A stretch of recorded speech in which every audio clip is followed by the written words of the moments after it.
Welcome to the Decipher podcast. I'm Dennis Fisher. I'm here with my friend Rich Mogull. We're here in Black Hat. Rich, thanks so much for coming up. I appreciate it. Yeah, thanks for having me, Dennis. Of course, of course. So I know you just got done with like 4 days of cloud security trainings. Yes. Pretty tiring. I can see it on your face. No, yeah. I'm already tired. It's only been day one. But in those classes, what are the overall security concerns that most of your students and the enterprise folks that you talk to, what are the maybe 2 or 3 big cloud security concerns that folks It's have? been really interesting. So we ran 2 different classes. So this is the Cloud Security Alliance's, baseline training, but we kind of jazz it up for Black Hat. The first was with Amazon Labs, and then the second was with Azure Labs. The audience, it's really interesting, even though we're all these years in, a lot of them, most of them, the participants have no hands-on cloud experience.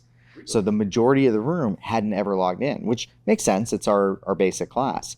And so hearing their concerns, one of the biggest is multi-cloud, even though everybody knows, realistically, multi-cloud is the dumbest thing you can do because you don't have enough people that know how to secure your primary cloud, and now you're going to add another one. That's true. Yeah. Everybody's doing it. Everybody's forced into it.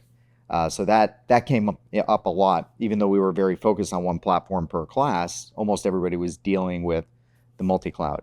And a lot of it is just kind of the practical aspects of like who's responsible for what, how do we get our governance done? Yeah. So not even always the technical pieces.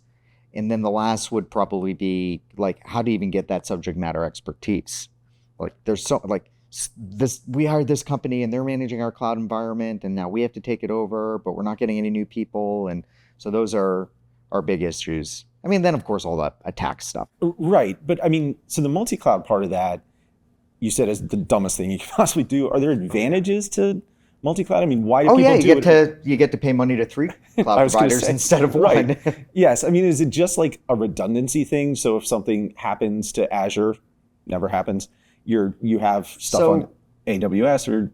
Yeah, there's different ways people get pulled into it. Some of it, so I see kind of 3 adoption patterns in terms of how people are kind of drawn into multi-cloud.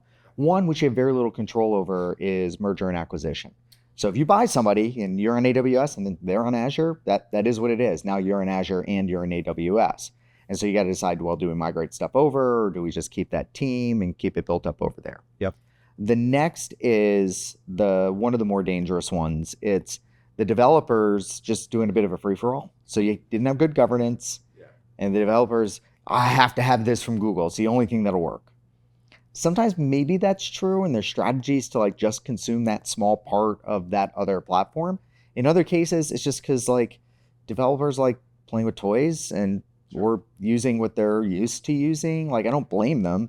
That's how they think. But security is like, well, if we do that one thing, we have to bring all of our security control profiles over there. So now we got to do all the identity management. We got to do log monitor alerting. We have to have incident response and investigative cloud security posture and like all the other pieces of it, the puzzle, just to try and keep that thing there just because they want to use that other service.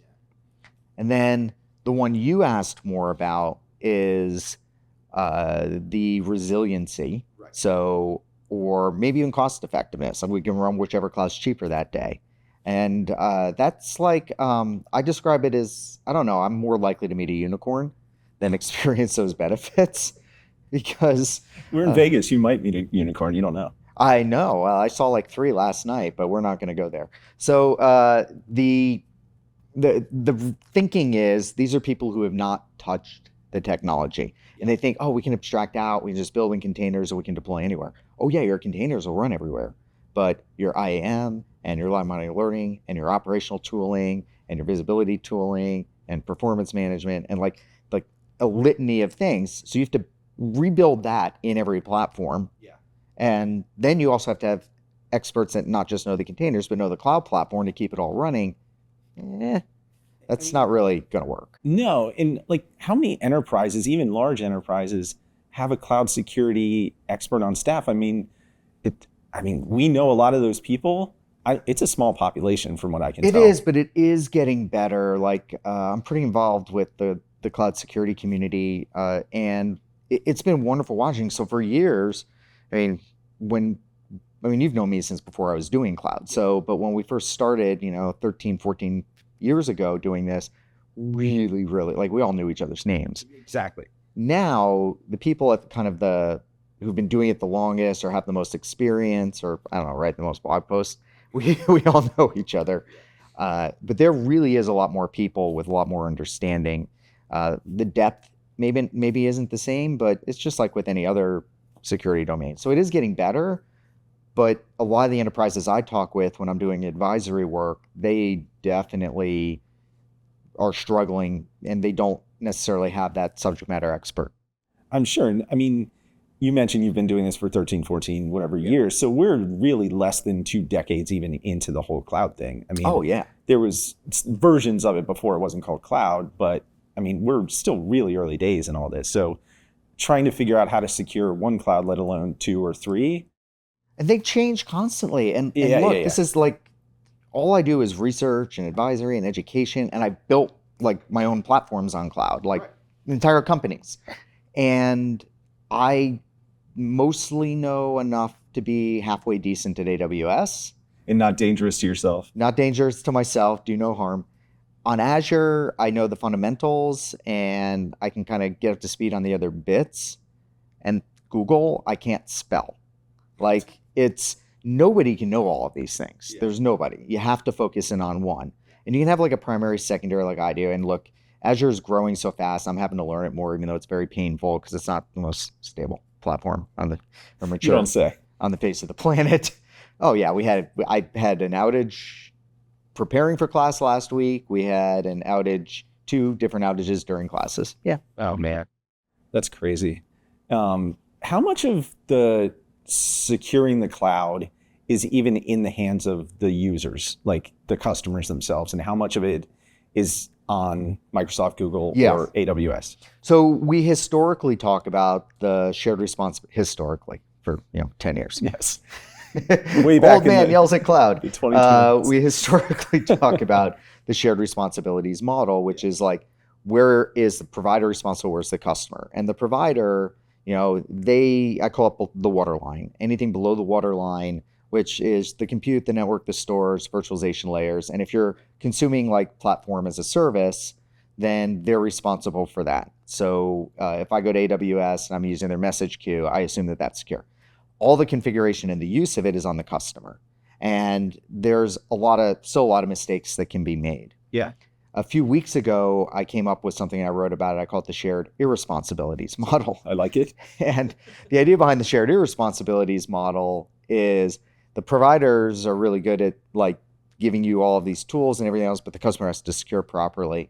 And I realized, and a lot of it was watching what happened to Snowflake, that people call it the Snowflake breach. Yeah. When there were S3 exposures, they call it the S3 breach. Amazon S3 has never been breached. Snowflake wasn't breached. There wasn't some O-Day in Snowflake. It was the customer not using it properly. So to me, I'm realizing the providers, it is very much in their interest to make it harder for the customers to make those mistakes. Snowflake should require MFA or require it over a certain size. And we're seeing that in both Microsoft and Amazon now. Amazon is implementing requirements for MFA on root accounts. Microsoft, like, they have something called Security Foundation fundamentals. I'm mind blanking, but that's the default for when you get a new Azure tenant, and it will enforce maybe not the strongest MFA, but you can't set up without at least getting an email or a text message MFA. That's something. It's something. Yeah. And at the higher levels, they really push you to do more. So that's the providers realizing that, well, we need to try to help customers avoid their mistakes because that's just going to hurt us. Yeah. And I mean, that shared responsibility or irresponsibility part of it is it's fascinating to me because there is this like sort of push and pull of like, okay, I'm responsible for this part, you're responsible for this part. I'm counting on the fact that you're doing what you're supposed to do. It's like you send your kids out in the world and you're like, just do what we taught you, don't hurt yourself out there. But if I make a mistake, it could affect the platform, it could affect other customers at some point. Yeah.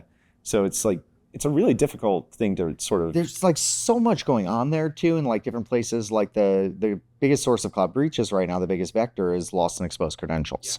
I think Amazon said it's over 60-ish somewhere. I'm guessing between at least 60-70% correlating across the various threat reports. It's got to be, yeah. And so they did the thing now where if you push your keys in GitHub, they'll actually put a quarantine policy on those. Oh, okay, Like, nice.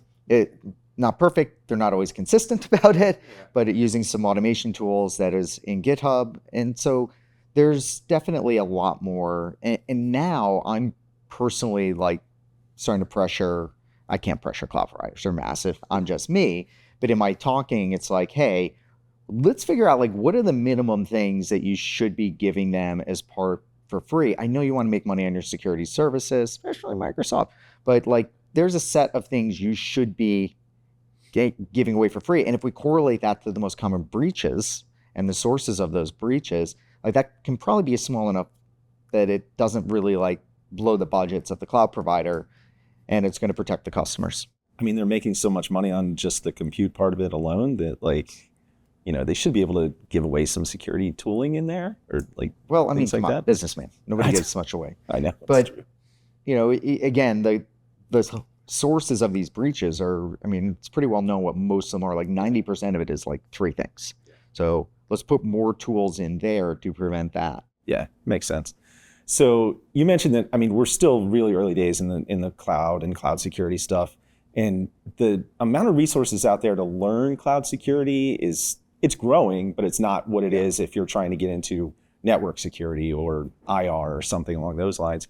And I know you've been developed this CloudSlaw sort of platform that you're giving away, which is incredible, just wild, just giving away your knowledge for free. What kind of businessman are you, Rich? Not a good one at all. Tell me a little bit about that and like where the idea came from.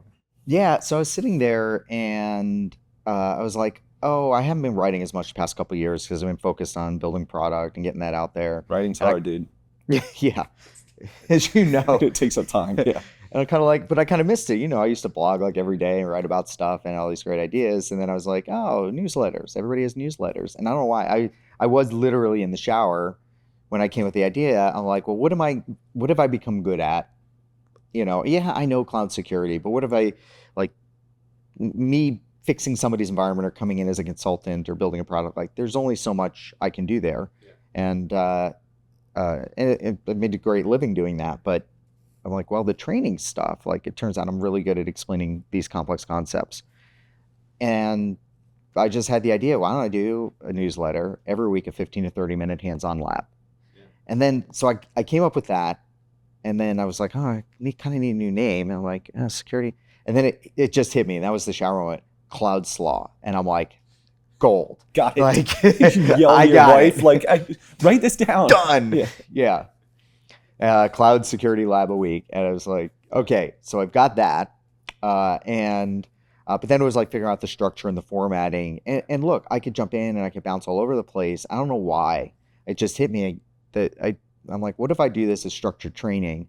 And so I call it as true zero to hero because as we were talking about earlier, like it's really hard to get cloud security expertise of people who know what they're doing at scale. I'm like, well, why don't I build this so that you don't need to have any cloud knowledge or security knowledge? This isn't like, I didn't design it just for security professionals, and I didn't design it for security pros trying to do cloud or cloud pros trying to learn security. It was like, literally, I say you need to know the difference between an API and an IPA. And like, if you can get that down, I can pull you along. So an idiot like me could come and learn something from these classes. Well, it's good to know. I mean, yeah, there are limits. Do you have a sense of like, I know it's hard to tell with like a newsletter or the online stuff, but in your trainings, do you have a sense of the background of the folks that are trying to get into the cloud security? Not in the slightest. It's really wild. It's blind because people sign up largely with personal emails, maybe work emails. If they email me, they give me feedback. I actually checked yesterday because I had to put my latest post up. The dashboard came up. I'm like, oh, I have 3,400 people on this thing. Oh, damn. Active subscribers. Yeah. Nice. And I have had maybe a dozen reach out ever, and they're in all different places. I had somebody from They were from like Y Combinator building their startup, and they were like, "Hey, can you cover this in like one of the labs? Because we're just using your labs to build out our organization." And so that was the other thing which I didn't intend to do. So I got advice from some friends in cloud security, largely Chris Ferris, which I can't tell you where his day job is, but Chris and I speak a lot on cloud security stuff. And he's like, no, don't skip ahead to other topics. He's like, I see your thing is how do you build the perfect AWS organization from nothing all the way through? And so that's now, that got into my head that like, yeah, nobody's done that. That's a smart approach. Yeah. So even though we're 7 months in and I'm just now getting to networks because it was just like all this IAM and identity center and your org management and service control policies and learning how to use all of those pieces. So it was a different, he kind of steered me in a different direction thanks to that. And so, yeah, but I don't know much about who's taking it. I've had some security people message me, some non-security people, kind of all over the place. What about in like your real world trainings? Like, are those folks sort of same thing? Like, could be network people, could be security people learning about cloud. Most are security, yeah. When I do the real trainings, so I do the Cloud Security Alliance stuff, and then like for Black Hat, and I've done I don't do public classes for it, but I've done private classes on Cloud Incident Response that we've also, well, I've done public classes for that at Black Hat. And largely that is security because it comes through Cloud Security Alliance, or if a company hires me to come in, it's usually for the security team. Sometimes it's going to be for like a dev or DevOps team as well. Okay. But those trainings that I've built at least are more oriented towards security. I am starting to do some more, and Cloudflow has helped me with this to come up with the ideas for it, some more that's targeting different demographics. So I'm working on one for security champions and we have done dev ones. So CSA has had me do ones we have one-offs in the past for developers and development teams. Gotcha. Do you ever have like CIOs or any of those type of folks? Like I do sometimes have the executives. More of that's though, more the advisory side of what I do. Yeah. Like they'll put me in, we'll do like cloud security maturity model assessment or whatever. Occasionally I'll get one of them in a training, or if they bring me in for private training though, usually, the CIO or the CISO is not in the room, but like whoever is the actual running the operations engineering architecture stuff might be in the room. Gotcha. Okay, cool. Rich, thanks so much for your time, man. Yeah, it's always great to catch up with you. Let me talk about stuff. So I appreciate Anytime, it. man. Anytime. Thanks, buddy.